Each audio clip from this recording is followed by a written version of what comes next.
there, I'm Nancy Shaw with Healthy Living. Today our guest is Irene Lewis McCormick. Hi Irene, thanks for joining us today. Thank you. Here in our group fitness schedule, we're going to be starting a new class in March called HIIT, or better known as High Intensity Interval Training. That's right. And I just wanted to talk with you a little bit about this new class. I think the buzzword HIIT is out there in the fitness industry. Mm-hmm. So can you tell us a little bit about this class? Sure. And what participants will find when they take it? Well, you can expect to work very hard. High intensity, yeah. Yes, and HIIT is H-I-I-T, so we say HIIT because it's what it spells, but it's high intensity interval training. And what that implies is, because people have been interval training for years. Right. We've all known the word and we all do it. Yes. But HIIT is different because the expectation for the exerciser is that the intervals are extremely high intensity. Now, a lot of people think, well, I can't work that high of an intensity. I can't do the impact. I can't get my heart rate up that high, da-da-da. If you're doing HIIT right, you're going to have exercises that are scalable. Again, something that will be appropriate for two different people based on whatever their needs are. Based on their levels and what they can and cannot do. Now, one of the things about HIIT that people ask a lot is, why do I have to work so hard? Mm-hmm. Because you do work hard when you come. Work extremely hard. You get extremely breathless. And my goal is on a scale of 1 to 10, 10 being extreme exhaustion and 1 being, you know, like you and I standing here right now. I want a 10. I want a 10 on each interval. And I'll explain to you how those intervals work in just a second.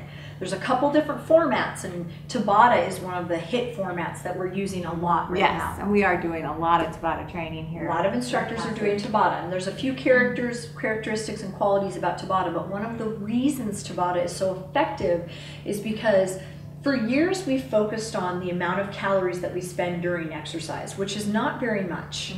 I think a lot of people would be disappointed to know that if you spend, basically you burn about 100 calories a mile. So if you're walking or running on a treadmill, it doesn't matter what the treadmill counter says. They're not calibrated, so they're not always correct. Right. But it's about 100 calories a mile, and depending on how fast you go, you know that if you go faster, you're going to have to work at a higher level. So if you want to burn calories faster, you're going to have to work a lot harder. So that's kind of one way to help people wrap their brain around it. And the other way is, instead of focusing on the calories that you burn during exercise, think about the calories that you spend when you're done. And we refer to that as the afterburn. And we want to burn those calories when we're done. I mean, so a lot of times people have the mindset, okay, I exercised and I burnt 200 calories, I can eat that cake because it's 200 calories. That is a setup for failure. Right. I promise you will never be at your desired or goal weight with that mindset. Think not about the calories you burn during exercise, but think about the caloric expenditure after the fact. And with Tabata training in particular, the research has demonstrated that you can, let's say you burn about, if you jump rope for about a minute, you're going to burn about 16, 17 calories. 60 seconds, and that's all you get? I mean, that's not even an Oreo cookie. Yeah. I'm talking not even double stuff. But if you think about the fact that you worked at such a high level, you know when you exercise really hard and you go, okay, that's called oxygen debt. And what you do is you go into EPOC when you're done with interval training, like a Tabata interval. That means excess post-oxygen consumption. So it takes a lot of extra calories post-exercise to put all those metabolites back into your muscle cells so that you can be ready for your next workout. And that costs a lot of calories or energy for people, and that is where the benefits of Tabata come. In addition to the fact that the pathways by which the physiology of the body changes because of Tabata training is very different than aerobic energy. It's a little bit more scientific in its approach, but it's really important to know that for our body and for health. It's a wonderful way to approach health for fitness and fitness for health. Right, right. So in a HIIT class, what type of or how high are we talking when you say high intensity? I mean, obviously, if you work at a 10, you're not going to be able to do that very long. I was going to say, you can't do that very long. Or very many times. Obviously, there's a recovery period. Yes, and so a Tabata, which is Dr. Izumi Tabata, did this research in 1996, and he was in charge of the Japanese team for performance for speed skaters. And he wanted his athletes to be able to go longer without getting so tired. He was like, what am I going to do? So he did these intervals, which now have become known as Tabata training. So what it is, it's 20 seconds of very straightforward movement with 10 seconds of passive recovery. Now there are ways in which you can do it. You don't always have to recover passively, but if you're doing a true Tabata, you're going to need to recover passively. And I know the further you get into your 4-minute bout, the faster that 10 seconds seems to go. It's really hard. Yeah. Do you want to try one? So I would love to try one. Okay, so you're going to do a Tabata. We're going to do 4 on the right and 4 on the left. Now, for the purposes of this demo, I won't have you do the whole Tabata, but I want to show you what it looks like. Now, and then after you do it, I'll talk a little bit about how to make it work for any fitness level, because you really can do that. So you'll go into a runner's lunge. So go ahead and bring your hands all the way down to the sides of your front foot. Your body's in a straight line with a long knee and back. And when I ask you to, for 20 seconds, you're going to pull that foot in, you're going to reach up and hop. Then you'll go down and hop. So I would have a stopwatch. I'll just use the clock on the wall. So go ahead and try. We'll do 1 20-second bout. Are you ready? And begin. So lift up and down. Good. Your form and technique is great. As you get into these more, it gets harder and harder, so it's harder to maintain. Yes, you can already tell.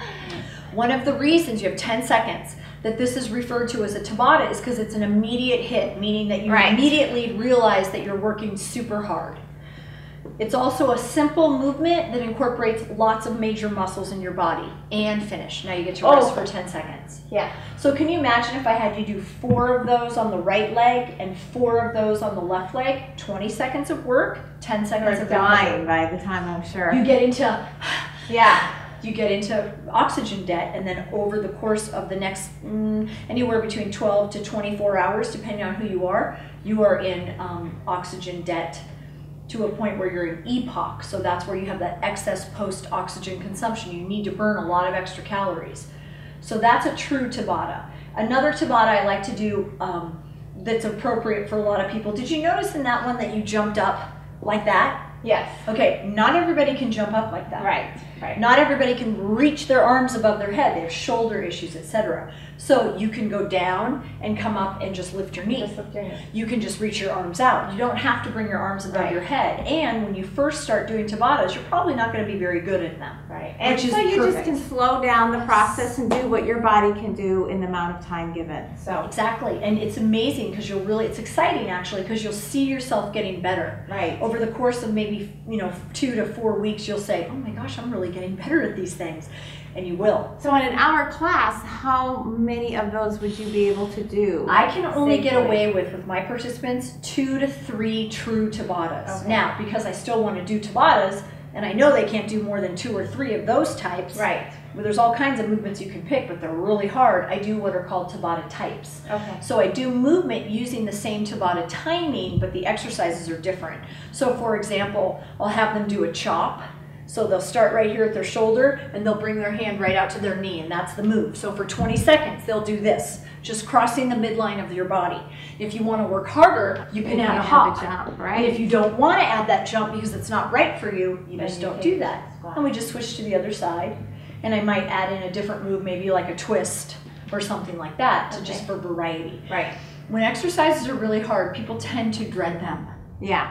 So the more we can break up the movement patterns, the more people are inclined to want to, they can see the light at the end of the tunnel, so they're more inclined to do it and know the outcome goal is there. And I know the neat thing is that you've been doing some in your classes already, and the people have been able to see themselves getting stronger, which really inspires them to come back, and they want more because they are getting stronger and they can do those Tabatas better and jump further and work harder than they were. We can definitely see that improvement. And when you burn that many calories, your body composition, so your free fat mass, which is everything but fat, you really increase that.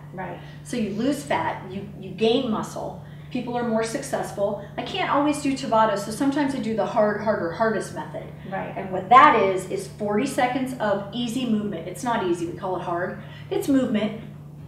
It's very manageable. Anybody could do this for 40 seconds. Then they recover for 20. Okay, so we have them do something active. Maybe I'll have them do a stretch or something. Then they do 30 seconds of the same move, but I take it one step further. Okay. Okay. A little harder. A little bit harder, but not totally. And if somebody tries that and thinks, I can't do that one, they can go right back to this. Go back to the level one. Absolutely. Yeah. Then they get 15 seconds of recovery. Then we do 20 seconds of the hardest one. So that might be like this. Okay. And they still have this option, and they still have this option. So they can meet themselves where they are and have an idea to move forward in their fitness because they know where they would like to take it. Right. Because maybe they can do a couple of these, but they can't do the full 30 seconds worth, but within a couple of weeks they'll be able to. Right, and so having them being able to see where they can take it or take it up to or down to if needed is very helpful, so people don't walk in and feel like they can't do the workout. Yeah, and you know my philosophy. If you're exercising, you should be exercising. Right. We want to make our minutes count. Make a choice. Either watch TV or work out. Right. Read a magazine or work out. Now, a lot of people are able to do both at the same time, but if you can't fully engage. Right.